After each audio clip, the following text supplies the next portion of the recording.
হরে কৃষ্ণ বন্ধুরা বন্ধুরা ভগবান শ্রীকৃষ্ণ বলেছেন কোন পাপের ফলে মানুষ কুকুরের জন্ম পায়। বন্ধুরা, প্রত্যেকটি মানুষকে তার কর্মফল অনুযায়ী মৃত্যুর পর শাস্তি ভোগ করতে হয়। আর শাস্তি ভোগ করার পর আর পুনরায় তাকে পৃথিবী লোকে যে কোনো রূপে জন্ম নিতে হয়। আর যে যেমন কর্ম করে আর সে তেমনই জনই প্রাপ্ত করে। কিন্তু বন্ধুরা, আপনি কি জানেন কোন অভিশাপের কারণে মানুষ কুকুরের জন্ম পেয়ে থাকেন? আর এমন কি কাজ রয়েছে তা আমরা মানুষদেরকে কখনোই করা উচিত নয়, যার ফলে আমাদেরকে নরকে যেতে হয় এবং তারপর কুকুর রূপে জন্ম নিতে হয়।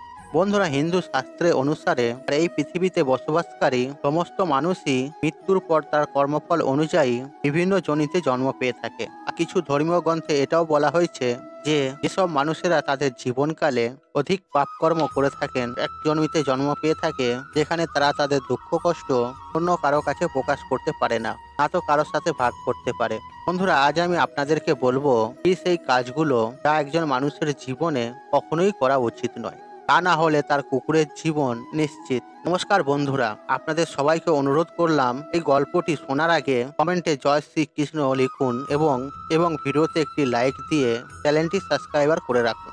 বন্ধুরা, এক সময়ের কথা, একবার ভগবান শ্রীকৃষ্ণের প্রিয় রাধারানী তার সখীদের সাথে আর নগরে ভ্রমণ করছিল। আর তারা গ্রাম জুড়ে এখানে ওখানে ঘুরতে থাকে। তখনই তিনি দেখতে পান যে একটি অসহায় কুকুর কিছু খাবারের সন্ধানে একটি বাড়ির সামনে দাঁড়িয়ে আছে এবং সেই বাড়ি থেকে মানুষ বের হয়ে তাকে লাঠি নিয়ে দূর দূর করে তাড়াতে লাগে। আর এই দেখে রাধাজি নিজেকে সামলাতে পারলেন না আর তিনি তার সখীদের বললেন, আমার প্রিয় সখীরা, তোমরা সবাই নিজ নিজ বাড়িতে চলে যাও। এখন আমি এখান থেকে আমার প্রভু কানার কাছে যাব এবং তাকে কিছু প্রশ্ন করব। এরপর তিনি ভগবান শ্রীকৃষ্ণের সাথে দেখা করতে রওনা হলেন। আর একদিকে ভগবান শ্রীকৃষ্ণ তার রাজভবনে সোনার তৈরি সিংহাসনে বসেছিলেন। আর ঠিক তখনই তার প্রিয় রাধারানী তার রাজপ্রাসাদে পৌঁছে যান এবং ভগবান শ্রীকৃষ্ণকে বলেন, হে কানহা, আজ যখন আমি আমার নগরে ভ্রমণ করছিলাম আর তখন আমি দেখলাম আর একটি কুকুর খুবই কষ্ট ভরা জীবনযাপন করছে। আর সে যার ঘরের সামনেই যায় আর লোক তাকে লাঠি দিয়ে দৌড়ে দৌড়ে মারছিল। আর এক মুঠো খাবারের জন্য তাকে এদিক ওদিক ঘুরে বেড়াতে হলো, কিন্তু কোথাও সে পেট ভরে খাবার পেল না। তাই হে প্রভু, তাই এই দেখে আমার মনে একটি প্রশ্ন জেগেছে এবং আমি চাই আপনি আমার এই প্রশ্নের উত্তর দিন। বন্ধুরা, তখন ভগবান শ্রীকৃষ্ণ বলেন, হে প্রিয় রাধারানী, তোমার মনে যে প্রশ্নই থাকুক না কেন তা তুমি নির্দ্বিধায় তুমি আমাকে বলো, আমি অবশ্যই তোমার এই প্রশ্নের উত্তর দেবো।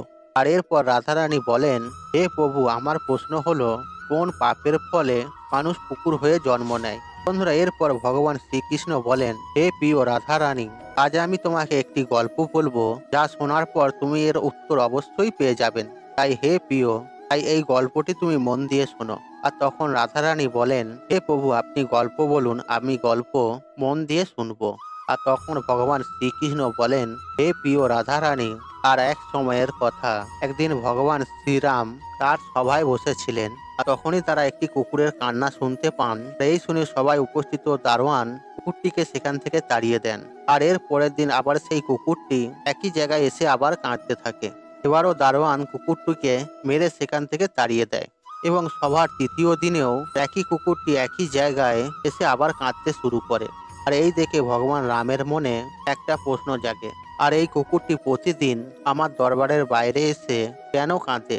আর তখন ভগবান রাম ওই কুকুরটির কান্নার কারণ জানতে চাইলেন।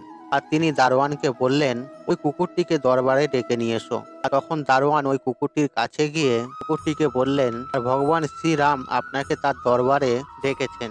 আর তখন কুকুরটি বলল, হে মুনিবর, আমি এমন এক জনিতে জন্ম নিয়েছি যাকে মন্দিরে, রাজপ্রাসাদে, রান্নাঘরে এবং গোয়ালঘরের মতন পবিত্র স্থানে যাওয়া নিষিদ্ধ। আর তুমি গিয়ে প্রভু শ্রীরামকে বলো তিনি যেন আমার সাথে দেখা করতে স্বয়ং এখানে আসেন। আর এরপর দারোয়ান গিয়ে আর কুকুরের সমস্ত কথা ভগবান শ্রীরামকে জানালেন। আর এই কথা শুনে ভগবান শ্রীরাম স্বয়ং সেই কুকুরটির কাছে এসে বললেন, আর তুমি প্রতিদিন আমার দরবারের বাইরে এসে কেন কাঁদো? আর তখন কুকুরটি ভগবান শ্রীরামকে বলল, হে ভগবান, আমি কোনো অপরাধ করিনি, তবুও এক সন্ন্যাসী আমাকে পাথর দিয়ে আঘাত করেছে, আর যার ফলে আমার পা ভেঙে গেছে। আর এখন আমার খুবই কষ্ট হচ্ছে। আর এই কারণে আমি আপনার দরবারে এসে প্রতিদিন কাঁদি। বন্ধুরা ভগবান শ্রীকৃষ্ণ বলেন, হে প্রিয় রাধারানী। আর সেই কুকুরটির কষ্ট দেখে ভগবান শ্রীরাম খুবই দুঃখ পেলেন। ভগবান শ্রীরাম তার দরবারে ডাকলেন আর বললেন, হে দরবারি, যাও সেই সন্ন্যাসীর যেখানে থাকুক না কেন তাকে খুঁজে বের করো, আর যত তাড়াতাড়ি সম্ভব তাকে এই দরবারে নিয়ে এসো। আর ভগবান রামের অনুমতি পাওয়ার সাথে সাথেই তার দুজন সৈন্য সরাসরি সেই সন্ন্যাসীর বাড়ি চলে যান আর ওই সন্ন্যাসীকে ধরে নিজের সাথে করে ভগবান শ্রী রামের দরবারে নিয়ে আসে।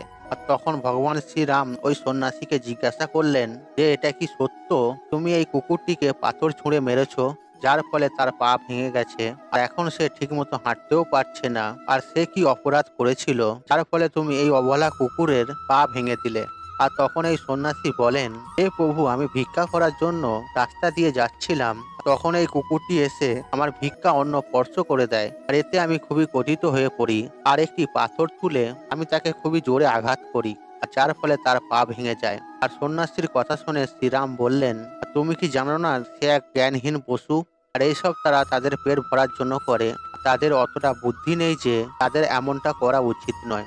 এই কুকুরটি যদি তোমার ভিক্ষার দানা ছুঁয়েও থাকে তাহলেও তাতে তার কোনো দোষ নেই, আর এমন করা তার স্বাভাবিক প্রবণতা। আর এইটুকু কাজের জন্য তুমি তাকে এত বড় শাস্তি দিতে পারো না, আর এটা তার কোনো অপরাধ নয়। আর অপরাধ তুমি করেছো, আর তুমি সন্ন্যাসী হয়ে একটি কুকুরের পা ভেঙেছো, তাই তুমি তার অপরাধী। বন্ধুরা এরপর আবার ভগবান শ্রীকৃষ্ণ বলেন, হে প্রিয় রাধারানী। এরপর প্রভু শ্রীরাম সেই কুকুরটিকে বলেন, আর এই সন্ন্যাসী তোমার অপরাধী, আর তুমি যা চাও তাকে শাস্তি দিতে পারো। আর ভগবান শ্রীরামের এই কথা শুনে আর কুকুরটি বলল, হে ভগবান, এই সন্ন্যাসীকে কোনো এক রাজপ্রাসাদের রাজা বানিয়ে দিন। আর কুকুরের এই প্রস্তাব ভগবান শ্রীরাম মেনে নেন আর ওই সন্ন্যাসীকে খুবই সুন্দর পোশাক পরিয়ে ঘোড়ায় বসিয়ে দিলেন। এরপর তাকে একটি প্রাসাদ নিয়ে গিয়ে সেখানকার রাজা বানিয়ে দেন। এরপরে সেই সন্ন্যাসী রাজা হয়ে সোনার সিংহাসনে বসলেন আর তিনি রাজা মহারাজের মতো পোশাকও পেয়েছেন। এত কিছু পেয়ে সন্ন্যাসী খুবই খুশি হলেন আর মনে মনে ভাবছিলেন, আমি আমার জীবনে স্বপ্নেও ভাবিনি যে আমি রাজা হব, আর একটি কুকুর আমাকে রাজা বানিয়ে দিয়েছে। আর সত্যি কুকুরের কোনো বুদ্ধি নেই, আর আমি তার পা ভেঙে দিয়েছি কিন্তু সে আমাকে শাস্তি না দিয়ে রাজপ্রাসাদের রাজা বানিয়ে দিয়েছে। এইসব দেখে দরবারে উপস্থিত সবাই আশ্চর্য হয়ে ভগবান শ্রীরামকে জিজ্ঞাসা করলেন, হে ভগবান, এই কুকুরটি সেই সন্ন্যাসীকে শাস্তি না দিয়ে কেন তাকে রাজপ্রাসাদের রাজা বানিয়ে দিল, অথচ সেই সন্ন্যাসী কুকুরটির পা ভেঙে দিয়েছিলেন?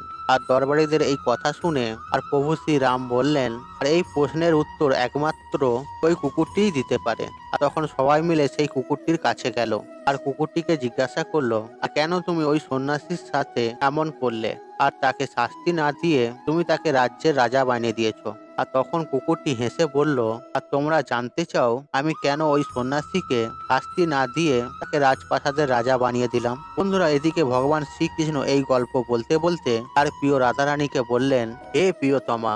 আর কুকুরটি সবাইকে বলে, শোনো, আর এই অন্যায় করা রাজা আর যে বাড়িতে আসা ভিক্ষুককে তাড়িয়ে দেয় এবং অন্যের সম্পত্তি আত্মসাৎ করে, আর যে গরিব দুঃখী মানুষদের ওপর অত্যাচার করে, আর এরা সবাই মৃত্যুর পরে কুকুরের যোনিতে জন্ম পায়। এই কথা একদমই সত্য, এতে কোনো সন্দেহ নেই। একজন রাজাই প্রথমে গরিব দুঃখী মানুষের ওপর অত্যাচার করে এবং তাদের সম্পত্তি আত্মসাৎ করে। আর কুকুরটি বলে, আমিও পূর্বজন্মে একজন রাজা ছিলাম, তা আমি গরিব দুঃখীদের ওপর অনেক অত্যাচার করেছি, আমি তাদের কষ্টের টাকা ছিনিয়ে নিয়েছি, আমিও মানুষের প্রতি খুবই অন্যায় করেছি, আমি নিঃস্ব হতদরিদ্র মানুষদের জায়গা জমি দখল করেছি এবং নিজের থেকে ছোট মানুষদের ওপর অনেক নির্যাতন করেছি, যার ফলে আমি এই জন্মে একটি কুকুরের জীবন পেয়েছি।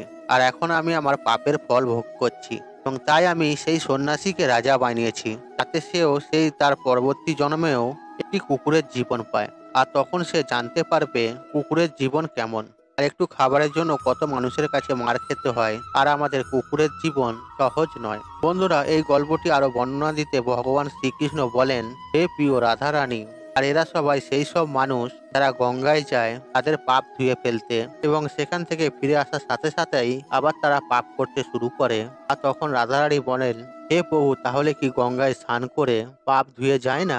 তখন ভগবান শ্রীকৃষ্ণ মুচকে মুচকে হেসে বললেন, হে প্রিয় রাধারানী, গঙ্গায় সেই সমস্ত পাপ ধুয়ে যায় যা অজান্তে হয়ে থাকে, আর জেনে বুঝে করা পাপ কখনোই ধুয়ে যায় না। আর গঙ্গায় স্নান করলে আর সেই ব্যক্তি শুদ্ধ হয়, যার মন পরিষ্কার, যার মনের মধ্যে কোনো ছলনা নেই, কোনো রকম খারাপ চিন্তা ভাবনা নেই। আর সেই সব মানুষদের গঙ্গায় স্নান করে কিছুই হয় না, যারা অন্যের সাথে প্রতারণা করে আর অন্যের বোন কন্যাদের প্রতি খারাপ নজর রাখে। আর প্রত্যেকটি মানুষ তার কর্মের ফল অবশ্যই পেয়ে থাকে। তাই বন্ধুরা, আমি হাত জোর করে আপনাদের কাছে অনুরোধ করছি, আমরা যদি একটি অবলা প্রাণীকে পেট ভরানোর জন্য অন্ন দিতে না পারি, তাহলে তাকে কষ্ট দেওয়ার অধিকারও আমাদের নেই। যদি আপনার বাড়িতে কোনো কুকুর বা কোনো অবলা প্রাণী আসে আর আপনি যদি তাকে খাবার দিতে না পারেন, তাকে মারধর করবেন না, কারণ তিনিও একজন জীব আর তিনিও ব্যথা অনুভব করেন। আর ঈশ্বর সবাইকে পাপ করতে দেখেন। বন্ধুরা, এইভাবে ভগবান শ্রীকৃষ্ণ তার প্রিয় রাধারানীকে বলেছেন, আর কোন পাপের কারণে মানুষ কুকুরের জন্ম পায়। বন্ধুরা, আশা করছি আপনাদের এই পৌরাণিক গল্পটি ভালো লেগেছে। তাহলে ভিডিওতে একটি লাইক করুন, একটি কমেন্ট করুন, একটি শেয়ার করুন এবং বন্ধু বান্ধব আত্মীয়জনদের সাথে শেয়ার অবশ্যই করুন। মনে রাখবেন, আপনার একটি শেয়ার অনেক মানুষকে উপকৃত করে তুলতে। আর আপনি যদি আমার চ্যানেলে নতুন হয়ে থাকেন, তাহলে চ্যানেলটি অবশ্যই সাবস্ক্রাইব করুন এবং পাশে থাকা অন রাখুন, কারণ নিত্য নতুন ভিডিও সবার আগে দেখার জন্য। ঈশ্বর আপনার মঙ্গল করুক, আপনি সুস্থ থাকুন, নিরোগ থাকুন, আপনার দিন মঙ্গলময় হোক। হরে কৃষ্ণ কৃষ্ণ কৃষ্ণ হরে হরে।